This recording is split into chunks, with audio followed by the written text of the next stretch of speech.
Torá al instante. Con el pastor Roberto Alfaro. Reflejos de la Torá, el manual de vida. La palabra es la misma ayer, hoy y por siempre.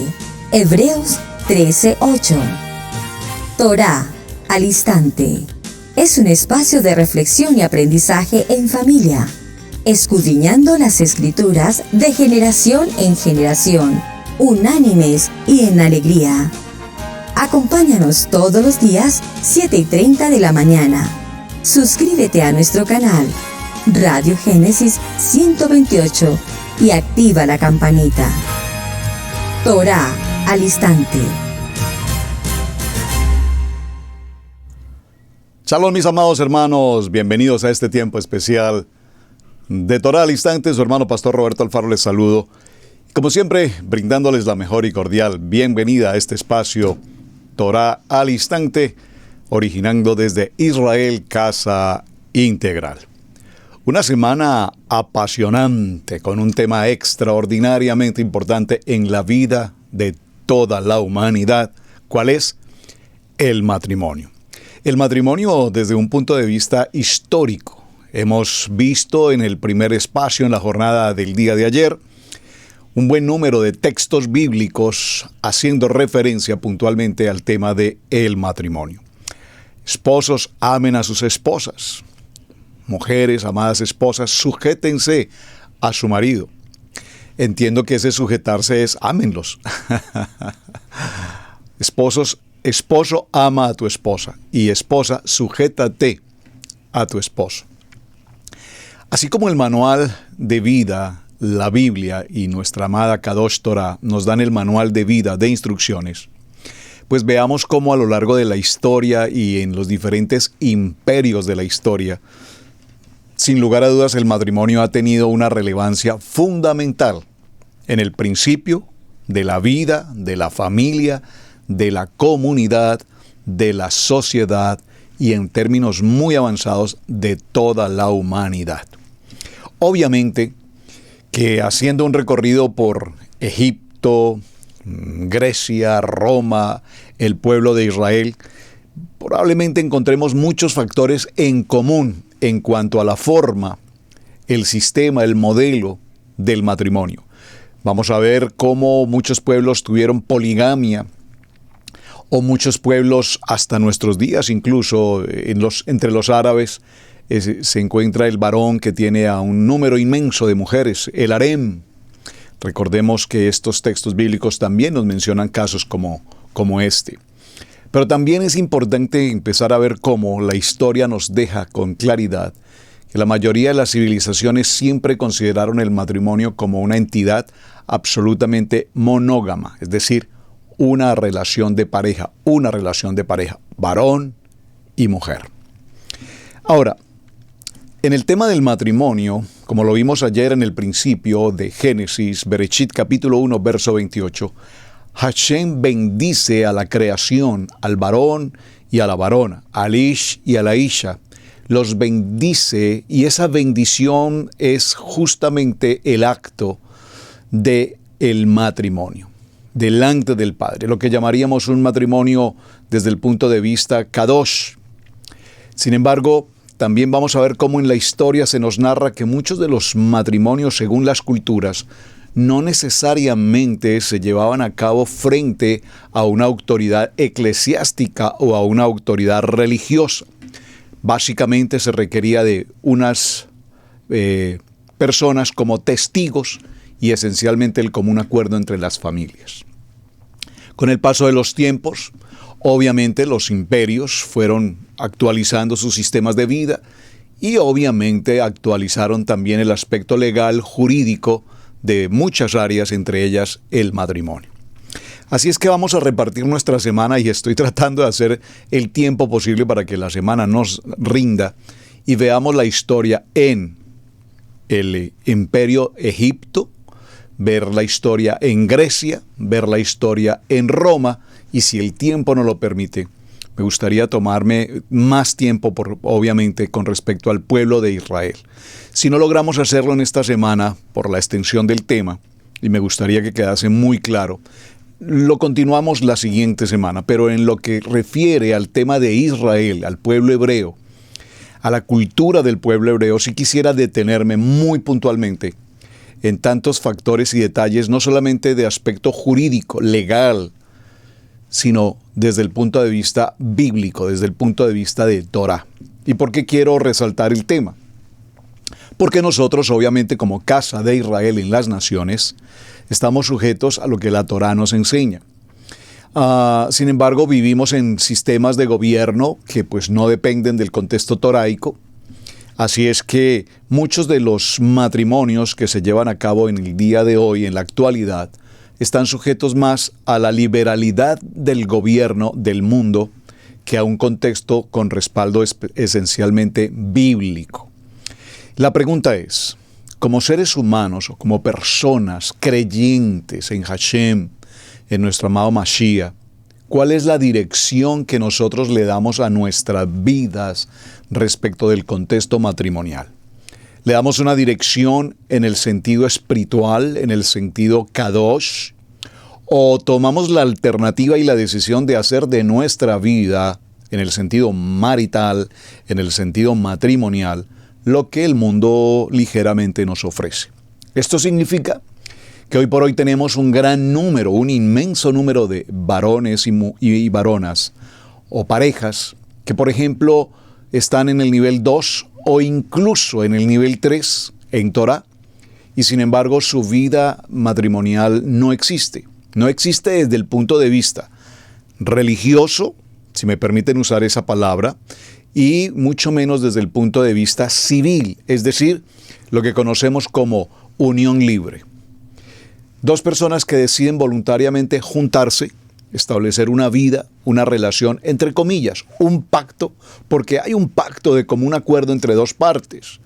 Solamente que a ese pacto le hace falta la consagración del pacto. Y esa consagración del pacto únicamente la establecemos ante el ente correspondiente desde el punto de vista, repito, kadosh, desde el punto de vista bíblico o desde un punto de vista civil. Sin embargo, una gran mayoría de personas hoy deciden hacer su pacto o vínculo matrimonial en el contexto civil. Y ese contexto civil, de hecho, hoy tiene muchas formas. No solamente es un juez, un notario, sino que incluso hoy muchas personas, estoy hablando siglo XXI, a través de Internet presentan una información y el sistema de Internet les hace llegar o les otorga un certificado en el que les hace admisibles y les permite incluso celebrar bodas de carácter civil. Bueno, estas son las cosas que la vida hasta el día de hoy en la modernidad nos enseña.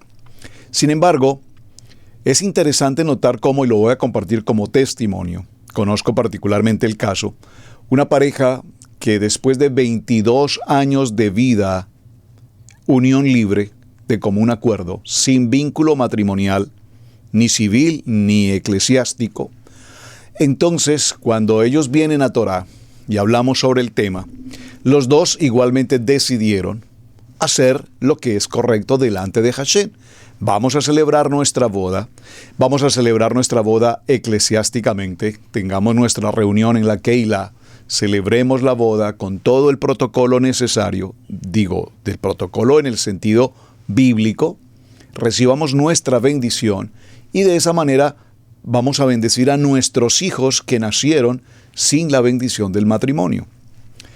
Pero sucedió algo impresionante. Tiempo después, no mucho tiempo después, esta pareja entró en muchos conflictos, dificultades e incluso entraron a un tiempo de separación.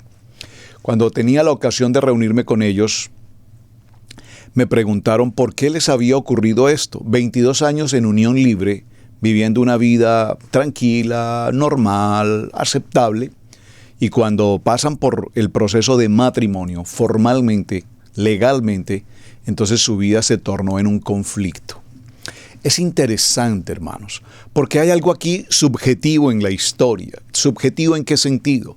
Pareciera ser que mientras ellos no tenían la bendición ministerial, sencillamente como que cada uno estaba en común acuerdo de que podía hacer con su vida lo que le parecía que estaría bien hacer.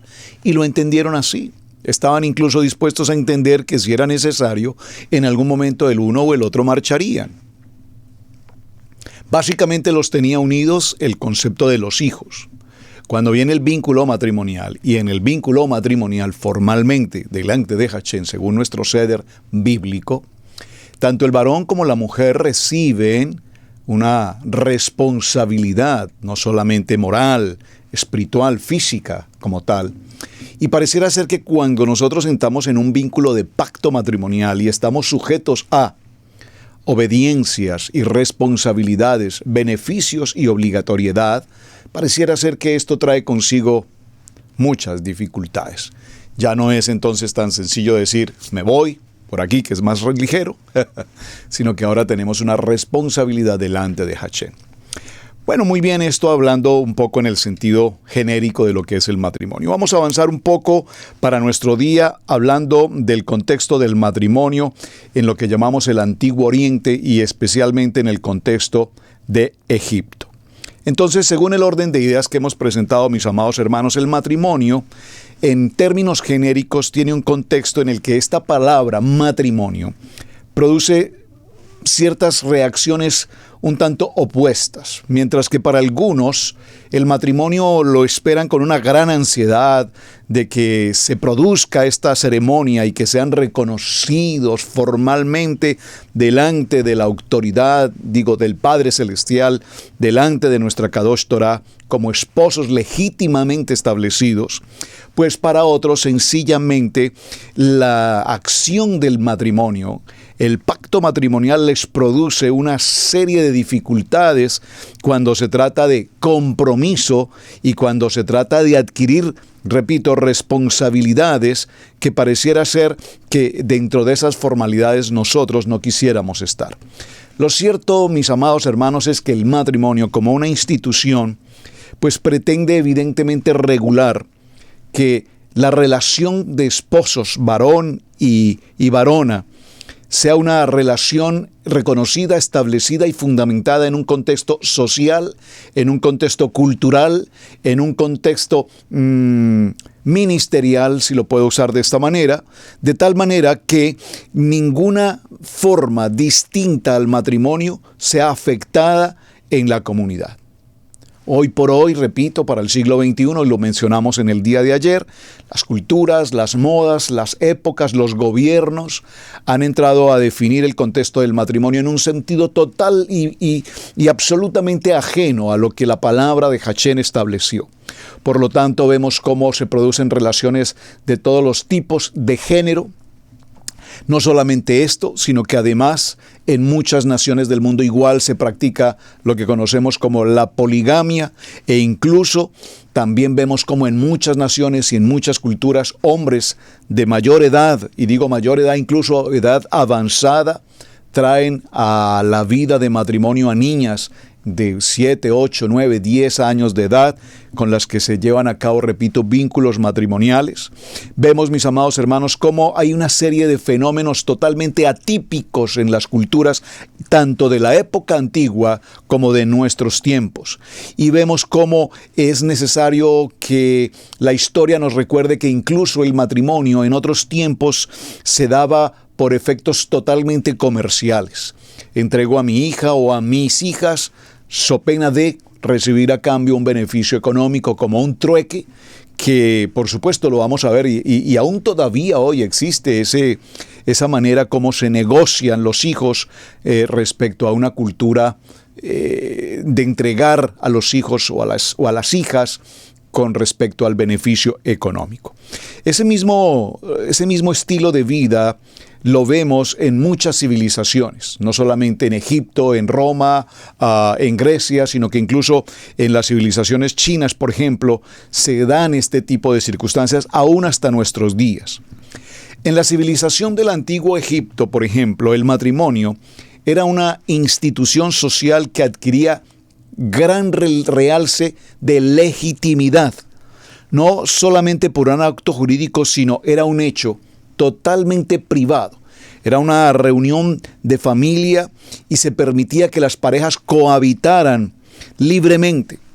En aquellos tiempos, incluso en Egipto, la poligamia era practicada particularmente por ciertas autoridades dentro del imperio, digamos, faraónico. Pues obviamente, para empezar, el faraón practicaba este tipo de ejercicio como la poligamia y escogía dentro de su grupo de mujeres a una que debía, supongo, para decirlo de esta manera, cumplir con una serie de requisitos o normas previamente establecidas, seguramente en muchos aspectos. Lo vimos la semana anterior en su belleza, seguramente en su capacidad intelectual, o probablemente que no fuera muy intelectual, no sé. Pero lo importante es que debía cumplir ciertos parámetros para llegar a convertirse dentro de todo el grupo de mujeres en la preferida o la predilecta y asimismo ocupar una posición de reina. Esta posición de reina no solamente le daba ese estatus, sino que además le permitía tomar decisiones y ser parte del gobierno propiamente del faraón. Lo importante que vamos a ver en esta situación es cómo las jerarquías de la sociedad establecían a su vez el lugar que debían ocupar los hijos. Y dentro del lugar que ocuparan los hijos, según ese nivel de cercanía de cada esposa con el faraón, entonces de igual manera estos hijos irían más adelante a ocupar determinadas posiciones, pues suceder al faraón en caso del fallecimiento.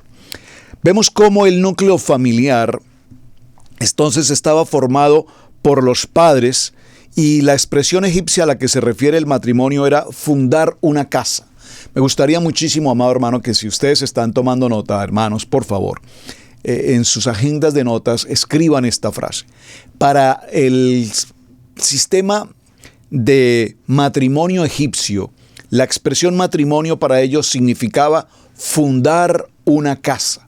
Es interesante, porque si evaluamos Bereshit capítulo 1, verso 28, vemos que y los bendice Hashem y les dice, prourbo, fructifiquen y multiplíquense en la familia. Se establece la familia. Y vemos, repito, cómo para los egipcios el matrimonio era una referencia a fundar una casa. La ruptura del matrimonio tampoco requería entonces de un reconocimiento jurídico propiamente, como los gobiernos lo establecieron después, porque a menudo se esgrimaba de que las causales como por ejemplo la esterilidad de la mujer era un motivo de vergüenza, como lo manifestó una reina egipcia que debido a la muerte de su esposo y por no tener hijos escribió al rey hitita Sapulimia para ofrecerse como esposa para uno de sus hijos. El rey, al creerse engañado, envió a sus mensajeros para averiguar la verdad. La reina se ofendió por su situación y escribió: ¿por qué me dijiste me están engañando en este asunto? Si hubiera tenido un hijo, hubiese escrito acerca de mi vergüenza y la de mi país en una tierra extraña. Otra de las cuales se presentaba como característica para separación era, por supuesto, el tema de la infidelidad por parte de la mujer, hecho que parecía perder a ella una reclamación en todos los sentidos. Es decir, el hombre tenía la facultad de libertad, vamos a decirlo de esa manera. Pero la mujer estaba absoluta y plenamente sujeta al respeto y a la honra de su esposo. Si la mujer fuese sorprendida, vamos a decirlo como lo dice el texto bíblico, esta mujer fue sorprendida en el acto mismo del adulterio, entonces inmediatamente se decretaba una situación de separación. Aquí no utiliza en el término de Egipto la palabra divorcio, se habla de separación.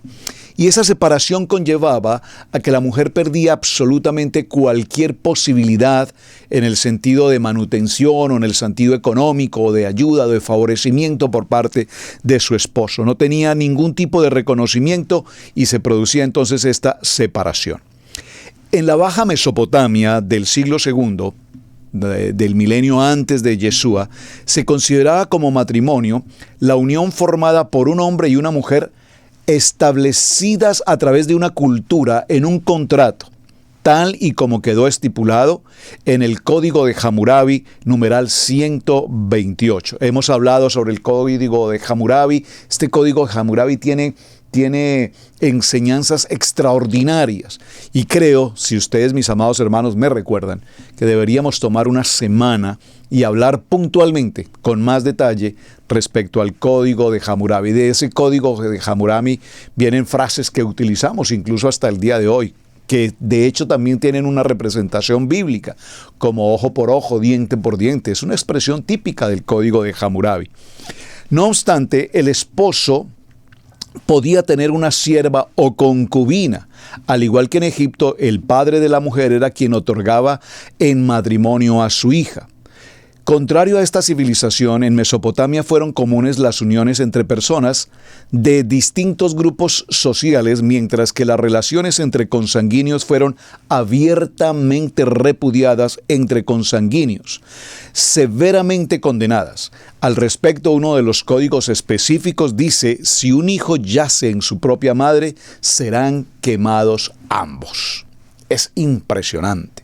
Ahora, esto solamente para hacer un pequeño paréntesis, y se los voy a dejar como tarea. Si usted puede, en muchos de nuestros países en Latinoamérica, en Colombia, en Chile, seguramente en Argentina, en Panamá, en Costa Rica, bueno, en los diferentes lugares donde ustedes nos están acompañando, probablemente lo pueden adquirir también a través de la vía internet en Amazon.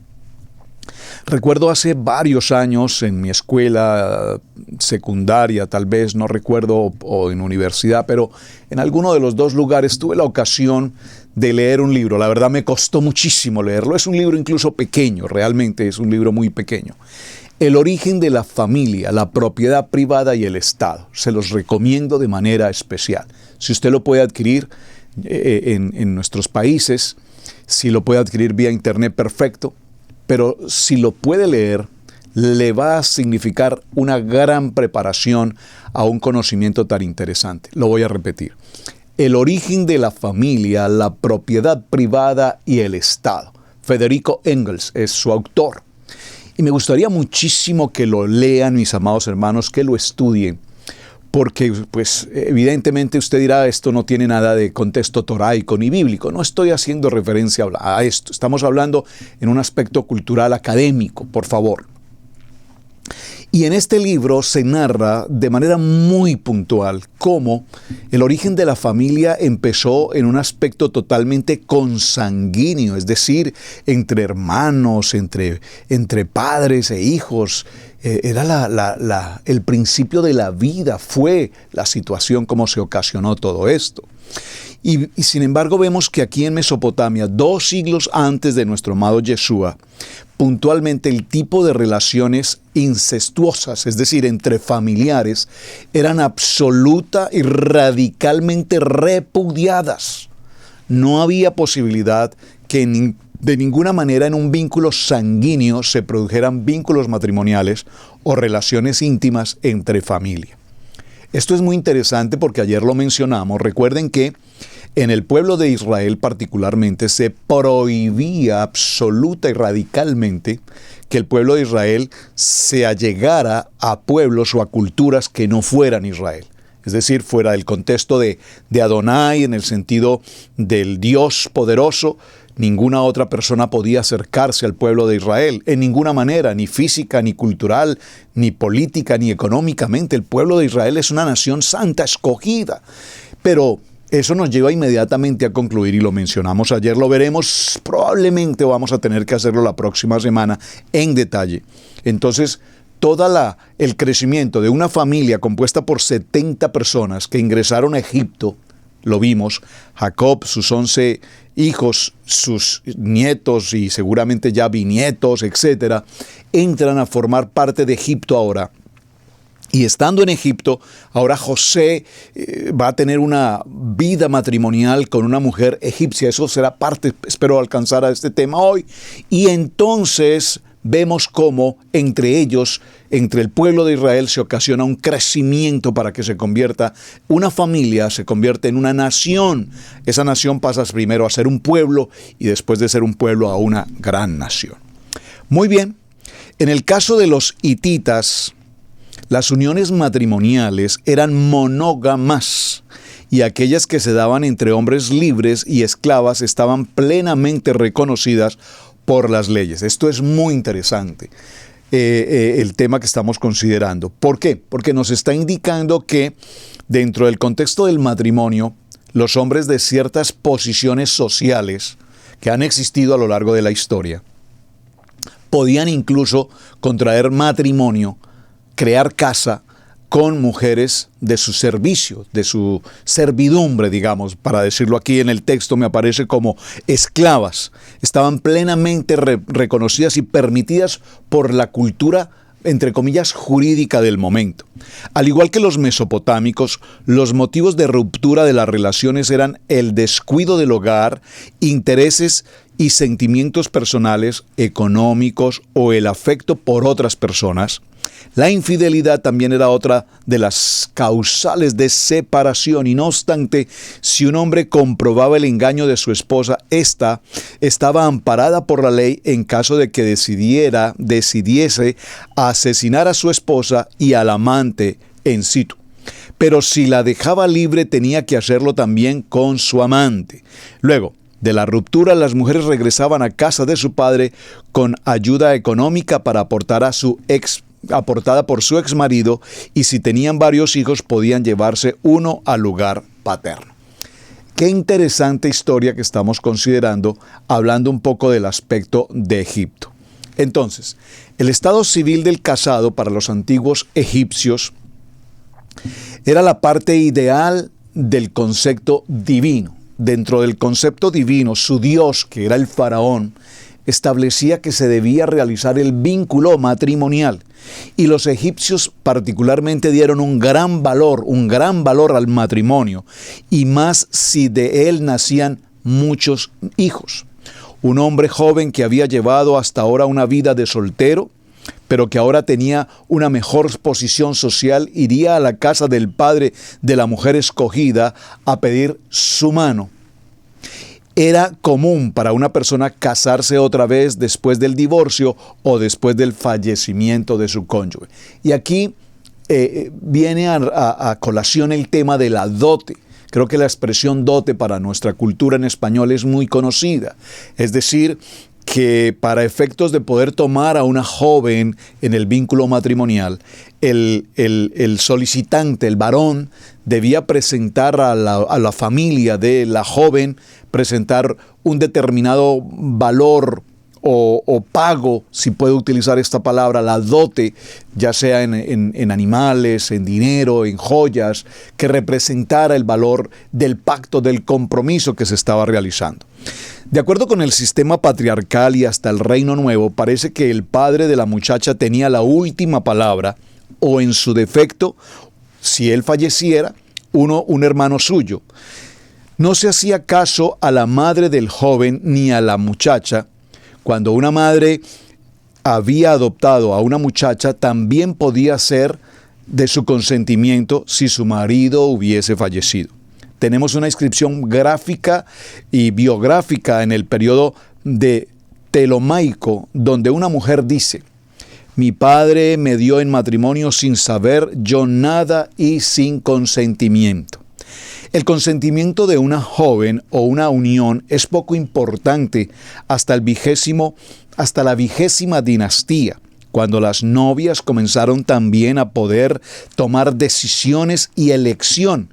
Entonces, cuando encontramos los contratos matrimoniales, están establecidos de acuerdo a una decisión por parte de los padres y la aceptación por parte de los hijos para considerarla como una esposa. Sabemos que en el caso donde los hombres ya muy maduros tomaban a esposas mucho más jóvenes, el escriba, por ejemplo, decía que la muchacha tenía determinados años de edad. Datos que se han encontrado muestran cómo niñas desde 7 años en adelante tomaban o eran tomadas para matrimonio por hombres más de 60 años. Otro ejemplo, vemos cómo en la reina Modopmit, a su muerte, pudo deducir que ella tenía 25 años cuando su esposo era un hombre ya de 75 años. Esto era desde luego un matrimonio básicamente por conveniencia desde el punto de vista jerárquico y permitiendo que se unieran familias de tal manera que se conservaran las dinastías. Para las novias era un asunto muy diferente, no tenían que esperar a que ellos lograran el estado social y económico y no podían permitirse ver atracciones de decadencia. El ejemplo más conocido es la esposa de más edad que se realza fue la de Tutankamón. Él murió aproximadamente con 18 años después de un reinado de 9 años. Debió haber tenido 9 cuando se casó con ella, quien hubiera podido ser bastante mayor. La edad más temprana que se conoce para las novias es citada en documentos de un periódico romano que hablan del matrimonio entre los 7 y 10 años de edad, jóvenes de 7 a 10 años de edad. Observen, estoy hablando de la cultura egipcia. Vemos cómo las culturas, tanto egipcia como griega como romana, y luego veremos la cultura en Israel, tenían en común ciertas características muy cercanas cuando se trata del tema del matrimonio. Vemos cómo un estudiante de contratos de matrimonios egipcios dice que la mayor parte de las novias tenían una edad entre 10 y 12 años a lo máximo. Y la reconstrucción de las biografías de las princesas nos muestran que exactamente eran niñas extremadamente jóvenes. Los egipcios eran entonces en su generalidad monógamos, pero no existía ninguna prohibición sobre matrimonios múltiples. La monogamia ya se documenta a partir de las etapas predestináticas. La capacidad productiva de una mujer tuvo que ser elevada, si lo vemos en el contexto familiar, toda vez que estas niñas aún no podían embarazarse. Esto debió ser evaluado por hombres a la hora de tener más de una esposa. Si un marido era extraordinariamente rico, también podía tener concubinas, pero la esposa principal disfrutaba de la preferencia especial. Las concubinas no tenían ningunos derechos legales y podrían ser despedidas en cualquier momento.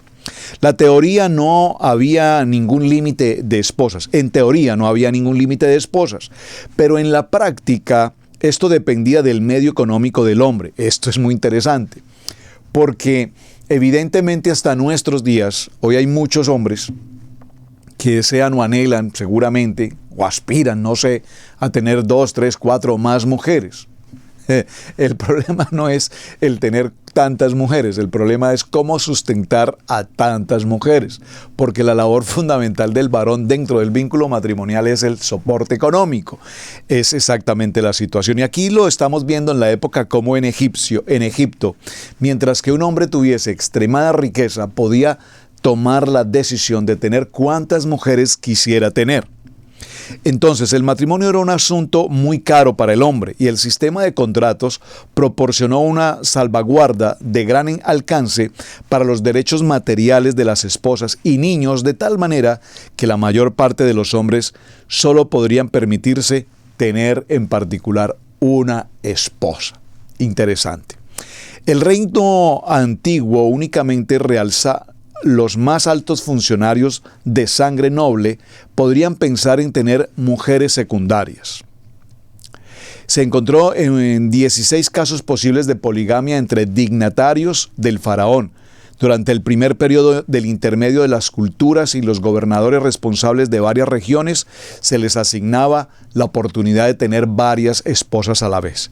En la última época faraónica, Heródoto nos dice que la monogamia era entonces tanto la regla en Egipto como en Grecia, pero pudo haber habido aumento de la poligamia en un periodo grecorromano, como en el caso de Diodoro, lo cita como entre las seglares, mientras que el sacerdocio estaba restringido a una sola esposa. Los palacios reales nos cuentan algo sobre la vida de los harén. Recuerden esa palabra, harén. En la tumba de Ahí-Yahya, mayordomo, primer profeta del reino divino de Akenatón,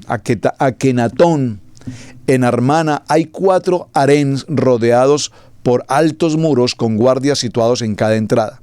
los ocupantes, eran llamadas mujeres confinadas, y vemos que cada una de ellas con sus hijos eran instaladas en las cámaras del faraón. Estas estaban incluso dedicadas a ocuparse de todo tipo de trabajos, distracciones, banquetes, celebraciones y todos los relieves propios de una casa, mientras que podían disfrutar y gozar de todas sus pertenencias o instrumentos de familia. Los harén fueron minuciosamente organizados con un personal de servicio, criados, escribas, guardias, supervisores, cuyos títulos oficiales, como el de guarda de las concubinas reales, eran bastante explícitos. Es interesante porque el caso lo vemos puntualmente y lo veremos un poco más adelante cuando Esther, recuerden ustedes, cuando el eunuco tenía esa responsabilidad del guardia real para elegir, para establecer dentro de las candidatas a esposa del rey.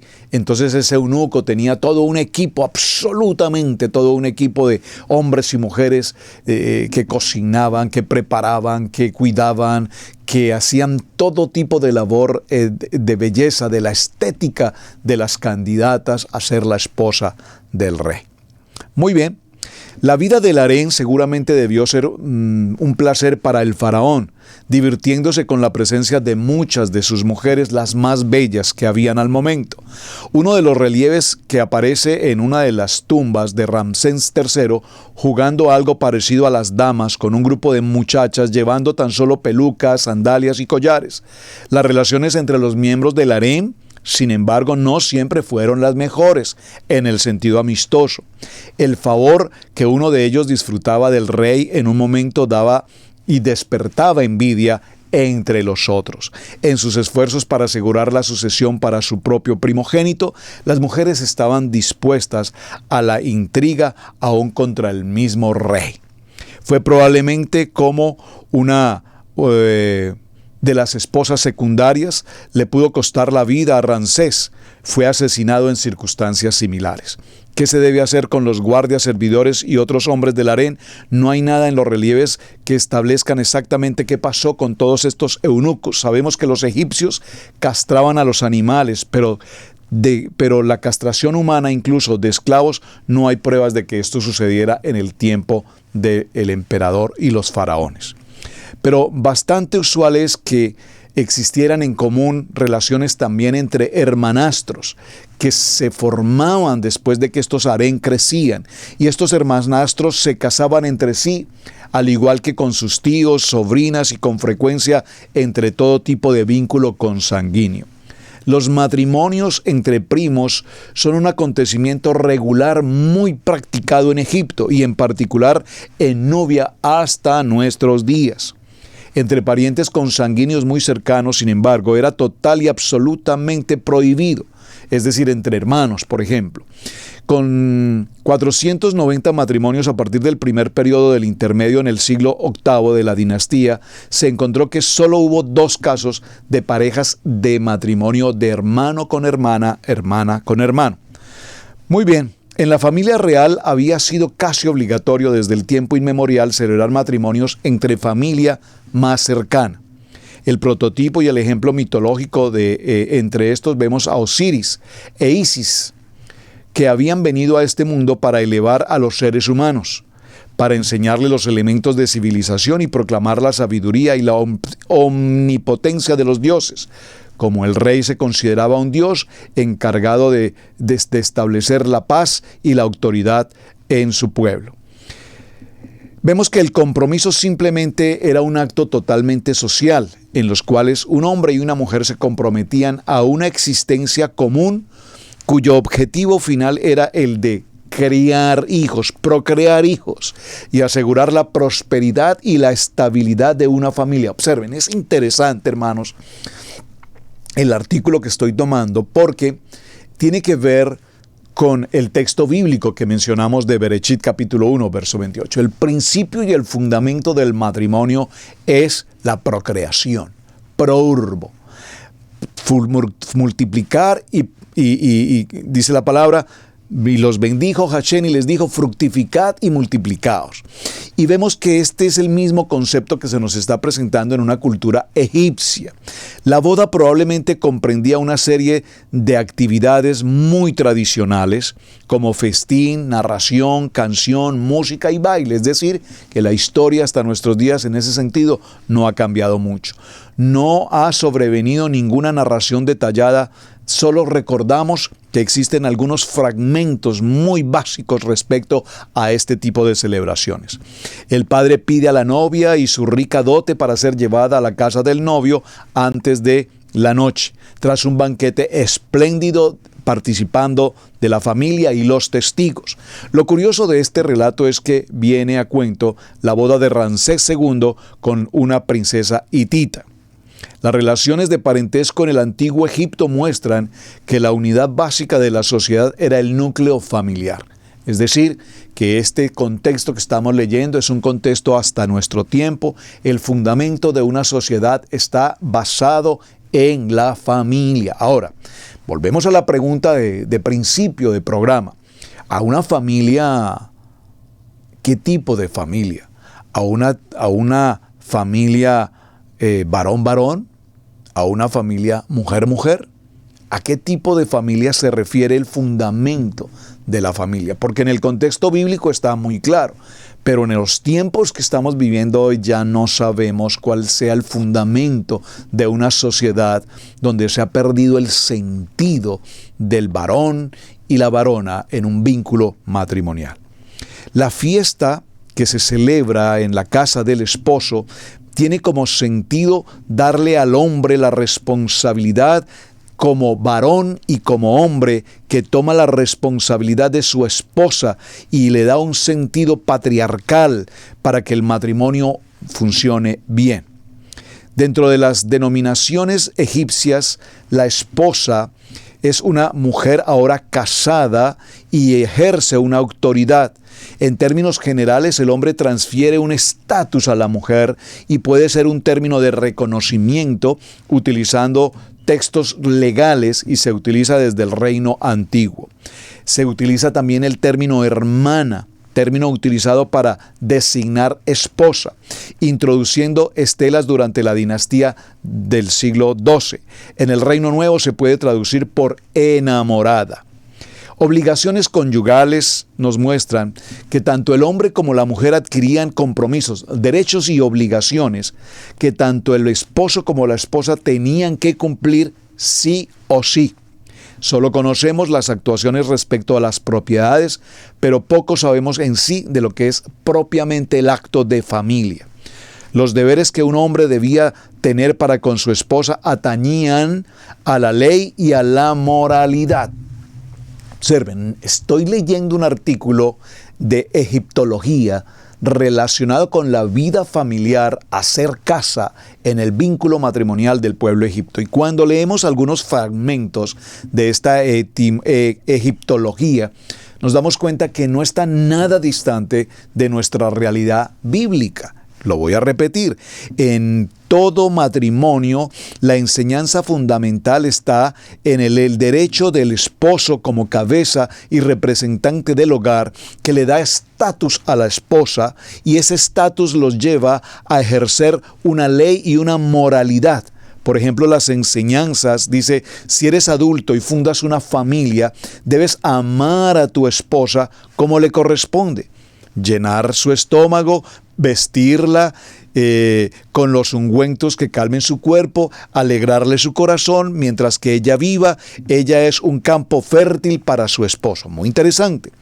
En la institución del matrimonio vemos cómo es importante confiar en la esposa, no controlarla de tal manera que ella pueda tener libertad y obediencia a la sujeción. Es decir, esto está tal cual Efesios nos narra y lo leímos ayer en los textos. Un esposo debía mantener a su esposa aun cuando hubiese ganado alguna importancia en los trabajos que realiza, ya que era habitual que los hombres se divorciaran de sus mujeres cuando su posición cambiaba favorablemente. El marido debería participar a su esposa de todo lo que él adquirió, nada debía serle oculto a ella. Un marido no debía cometer ningún tipo de inmoralidad sexual debido a asistir a necesidades de su esposa y tanto médicas cuando ella cayese enferma y proveyéndole alimento y ropa y de esta manera asegurar su buen cuidado. Los acuerdos matrimoniales en Egipto nos narran que los registros escritos en los últimos periodos de la época ptolomaica declaran que una mujer también disfruta de su propia personalidad legal, lo que se había establecido en el contrato matrimonial. Estos acuerdos debían proteger los derechos del esposo y la esposa cuando el matrimonio era disuelto. El estado legal de una pareja que convivía eran diferentes de las de una pareja casada. Muy interesante. Miren, hermanos, esto es tan interesante porque estamos hablando del contexto Egipto. Y vemos que en el contexto Egipto se nos habla del vínculo matrimonial, hacer casa, la responsabilidad del hombre, el cuidado a su esposa, la manutención de su esposa y el cuidado de ella. Es decir, que nada de esto escapa a un contexto bíblico que ya mencionamos. Pero también nos hace mención, permítame volver a retomar un poquito este pasaje, me pareció muy interesante. Dice: estos acuerdos debían proteger los derechos del esposo y la esposa cuando el matrimonio llegase a ser disuelto. El estado legal de una pareja que convivía era diferente al de una pareja casada jurídicamente, incluso sin la prueba de una ceremonia matrimonial, ya que el matrimonio no era una institución legal, pero sí de carácter social, mediante testigos. Importantísimo. Es decir, que para el tiempo del pueblo egipcio, también se sucedía el hecho de la unión libre. Y en esa unión libre, las mujeres no tenían los derechos que podía tener una mujer en un contrato matrimonial. Es decir, que desde el punto de vista del derecho del matrimonio hasta nuestros días, creo que estos aspectos no han cambiado. Cuando un hombre daba a su hija o a su sobrina en matrimonio, las actas en las que el marido da derecho a su esposa estipula consecuentemente el matrimonio y da la posibilidad de la separación, tal como la herencia de los hijos y como las propiedades de ambos que sean tratadas en el momento de acuerdo al hecho. Actas donde el marido firma la recepción de una cantidad que anteriormente había dado por su esposa, que es lo que vimos como la dote, contiene el acuerdo entre el esposo y la esposa. Los primeros contratos verdaderos son mencionados en el Reino Nuevo, textos verdaderos escritos en escritura hierática y demótica cursiva que aún sobreviven para este tiempo, nos muestra con claridad estos vínculos en el matrimonio. Usualmente comienzan con la fecha, los nombres del varón y la mujer y continúan declarando cada detalle de parte de las familias, su ocupación, profesión del hombre, sí o no, si era egipcio originalmente, su origen étnico y cuán importante su posición social. Vea, qué maravilloso. Las siguientes partes del contrato registran el hecho del matrimonio y confirman que el hombre entregaba a la mujer la llamada ofrenda matrimonial. Esta ofrenda matrimonial consistía en una pequeña colección de artículos como joyería, dinero o grano valorados en fracciones que deben unos 90 gramos de plata correspondiente. Aproximadamente el coste de un esclavo. Con el paso del tiempo, la ofrenda quedó reducida a un pagaret a la esposa en caso de separación. Situación legal de una mujer casada en Egipto. Las mujeres egipcias no podían quejarse de su vida si se le compara con la vida de las mujeres de otras culturas de la antigüedad, sobre todo en este Oriente. En asuntos cotidianos eran en numerosos aspectos igual a su compañero. Tenemos evidencias de esto desde los tiempos prehistóricos. La esposa siempre podía tener sus propios regalos funerarios, estatuas, estelas, puertas, etc. Incluso en el rango de ofrecimientos puestos en su tumba. El entierro de una mujer no era diferente al de un hombre. Sin embargo, era bastante común en las mujeres ser enterradas con sus propios esposos. Maravilloso. Los registros de los escritos a través de la historia en diferentes periodos nos muestran que la mujer también disfrutaba de su propia personalidad legal y podría disponer libremente de sus propiedades, y aún después del matrimonio, éstas permanecían separadas tanto del esposo como de los bienes conjuntos. Se han conocido un caso donde una esposa prestó a su esposo una suma de dinero y obtuvo beneficio de intereses a través de ese préstamo y quedarse con sus respectivas propiedades. La mujer también tenía la posibilidad de firmar libremente toda clase de contratos. No solo con el esposo, también lo podría hacer con nodrizas, jardineros, comerciantes, entre otros, hasta producir acuerdos con esclavos y crear autoridad y tener autoridad frente al templo. En este caso, el comprador incurría en el deber de proteger a su esclavo, asegurarle su bienestar, alimentación y todas las necesidades diarias. La casa entonces era el dominio de la mujer. La mujer tenía absoluto, total control dentro de su hogar, y su misión principal era, como se ha dicho, tener hijos, criar hijos, educar hijos, y en casa ella era quien molía el grano, horneaba el pan, elaboraba cerveza, cocina, hila el hilo y teje la ropa. Las mujeres de los agricultores también les ayudaban en las actividades del campo. Lo vemos en las pinturas que aparecen en muchas de estas tumbas encontradas hasta nuestros días. Las mujeres fueron empleadas en los talleres de dignatarios o en templos como tejedoras, lavanderas, panaderas o molineras. Unas llegaron a ser cantantes profesionales, músicas, bailarinas, estéticas, y otras solían hacer ramos, coronas, y muchas mujeres pobres esclavas servían en casas de hombres ricos, y gran mayoría de muchas mujeres jóvenes también ocupaban su tiempo en la prostitución.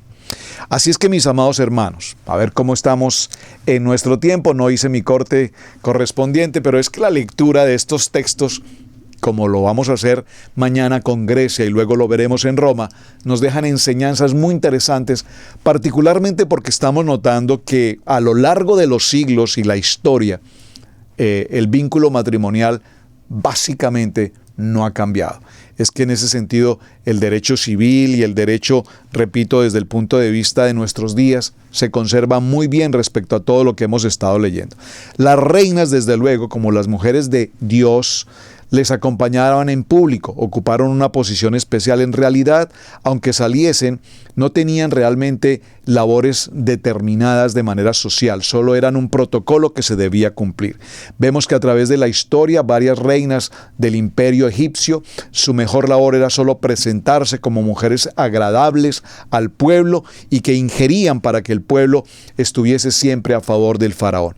En el caso de que una mujer se diera la esposa se diera a una situación de infidelidad, entonces se era condenada y retirada completamente de su hogar. Debía entonces asegurarse que los herederos formaran parte de esta familia y ellos perderían también todo acceso. Un hombre que no aprovechaba la oportunidad de declararse en juicio se determinaba en el juicio de los muertos, y si no se presentaba, entonces era perdonada la situación de infidelidad por parte de la esposa. Todas las mujeres casadas en Egipto tenían un papel por excelencia, y era lograr educar muy adecuadamente a sus hijos. El nacimiento de un hijo era una ocasión extraordinariamente importante. Era la llegada de alguien que quería ser el actor principal en las ceremonias y en todo tipo de actividades dentro del imperio. Las mujeres no lograban proporcionar un hijo varón, estaban en una situación poco envidiable. Es decir, que dentro del vínculo matrimonial del pueblo egipcio, la prioridad de los hijos, en especial del hijo varón, que el primogénito fuese el varón. Y creo que este aspecto, amados hermanos, está visible y está vigente mejor hasta nuestros días. Hay matrimonios y familias que su anhelo primordial es que su primer hijo sea varón. Ahora, veámoslo en un punto más ecuánime, más que si es varón o mujer, lo más importante es que puedan haber hijos. Esto es lo importante. Conozco un caso muy particular en mi país, en el que las familias de una determinada región del país tienen por ley de familia, es un estatus legal dentro de las familias, que el primer hijo de cada uno de los hijos o nietos siguientes, sus hijos en nacimiento debe ser el primero siempre un varón. Esto para conservar el apellido, para conservar la riqueza, para conservar las posesiones, etcétera, etcétera. Cuando en un vínculo matrimonial, estoy hablando del siglo XXI, caso que conozco, amigos cercanos, de hecho, si dentro de una relación de pareja naciese una niña, inmediatamente al nacimiento de esa niña se adoptaba a un varón. Ya existen pues obviamente los protocolos necesarios, de tal manera que al momento, si ya se sabía que iba a nacer una niña, entonces las familias hacen los trámites jurídicos legales de adopción y traen consigo al nacimiento de esa bebé a un varón, quien será por supuesto el mayor y quien ocupará la posición entonces de primogénito. Las representaciones matrimoniales que podemos ver a través de pinturas, estatuas y relieves hasta nuestros días muestran cómo existían un número importante de clases sociales muy determinadas, que por lo general muestran de pie o sentados el uno al otro dándose las manos. A menudo la esposa tiene rodeada un brazo por el cuello a su esposo. Con menos frecuencia se puede ver la situación contraria. A veces la esposa está de pie dócilmente detrás de su esposo o es representada un poco más pequeña en la escala. El artista no tiene la intención de mostrar la inferioridad de la mujer, pero sí la importancia particular de su esposo. En otros casos, ellos son de la misma cultura. En el Reino Nuevo, las relaciones de las parejas y entre reyes y reinas, estas estaban determinadas por afectos muy cercanos, porque se consideraba el harén como una familia y por lo tanto se establecían principios y fundamentos de respeto entre estas condiciones. Hay una contribución conmovedora al matrimonio del papiro números 371, una carta dirigida por un viudo al espíritu de su última esposa que dice: «No te he ofendido o te he dado motivos a tu corazón para tu cólera, no permití que sufrieras por nada. Lo hice como tu esposo. Nunca me encontraste engañándote como un campesino entra a otra casa». Es interesante. Una anécdota, una nota encontrada en estos papiros y demás respecto del matrimonio. Esto, amados hermanos, a grosso modo, y en una lectura, un documento muy interesante sobre el contexto de egiptología, que me pareció apasionante. Tiene más de 70 páginas de lectura. Procuré hacer un resumen y un bosquejo muy básico de la historia del matrimonio a la luz de la vida del pueblo egipcio. Y como pudimos notar, no puedo tal vez pasar por alto mencionarlo a propósito. Vemos que las Escrituras también nos hablan cómo en el proceso, en el libro de Génesis capítulo 24, verso 1 al 4, Abraham era ya viejo y bien entrado en años, y Adonai bendijo a Abraham en todo, y dijo Abraham a un criado suyo, el más viejo de su casa, que era el que gobernaba en todo lo que tenía: «Pon ahora tu mano debajo de mi muslo y te haré jurar por Adonai, Adonai de los cielos y de la tierra, que no tomarás esposa para mi hijo de las hijas de los cananeos, entre los cuales yo habito, sino que irás a mi tierra y a mi parentela y tomarás esposa para mi hijo Isaac». Interesante.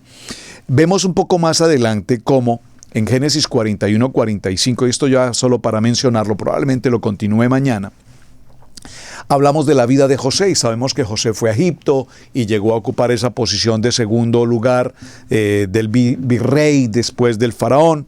Entonces José era el gran patriarca y el profeta se casó con una mujer egipcia, con Asenat. Génesis 41-45, y nos dice que Asenat era hija de Potifera, sacerdote de On, sacerdote idólatra egipcio. Entonces aquí estamos frente a una encrucijada, como José, este maravilloso hombre que ha dejado un legado tan importante en todo el contexto bíblico para lo que es la cultura de Israel, pudo casarse con una mujer egipcia, hija de Potifera, sacerdote de On, un sacerdote en la idolatría, en el paganismo del pueblo de Egipto. Ahora, muchos eruditos consideran o especulan respecto a este tema diciendo que José llegó a gobernar en Egipto mientras que esta nación estaba bajo el dominio de los Hicsos. Por favor, preste mucha atención a este dato, solo lo leo para cerrar. El historiador Manetón llamó a los Hicsos los pastores reyes y dijo que los egipcios los odiaban mucho por sus conquistas y dominios. Los Hicsos eran pueblos semitas. Por favor, preste mucha atención. Semitas de la tierra del norte y del este de Egipto.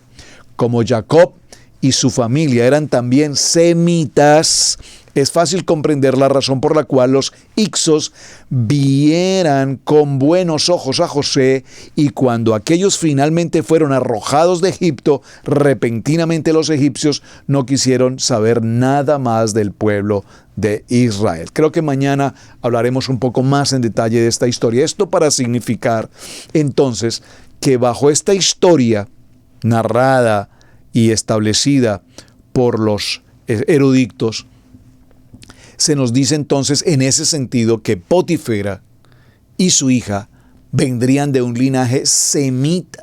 Por lo tanto, bajo esa característica, José nunca fue casado con una mujer egipcia, por lo menos de nacimiento, sino una mujer del linaje semita, como lo era toda la generación de Abraham, Isaac y Jacob. Muy interesante. Muy interesante, muy interesante. Pero tan interesante como establecer que lo primero que Faraón hace al nombrar a José en la posición del grado más alto del Faraón es que inmediatamente le entrega a una mujer por esposa. Maravilloso. Y de allí vendrán entonces Manasés y Efraín, y usted ya conoce toda la historia. La bendición de las manos cruzadas de parte de Jacob, que es una historia apasionante. Hasta este punto, mis amados hermanos, muchísimas gracias por acompañarnos. Un tema realmente apasionante.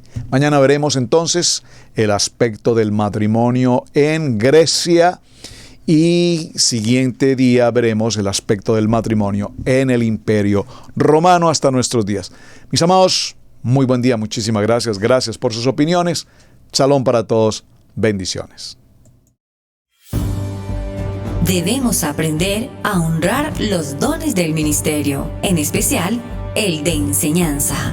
Yeshua dijo en Lucas 6:38, «Dad y se os dará, medida buena, apretada, remecida y rebosando darán en vuestro regazo, porque con la misma medida con que medís os volverán a medir». Si Radio Génesis 128 ha sido de enseñanza y bendición en tu vida, te invitamos a bendecirlo a través de las plataformas PayPal, Zelle, Square Cash, que están en nuestro portal www.radiogenesis128.com.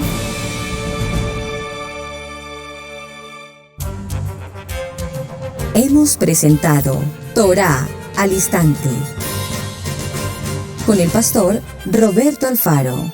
Para nosotros es un privilegio poder servirles. Contáctanos a nuestro correo electrónico radiogenesis128@gmail.com.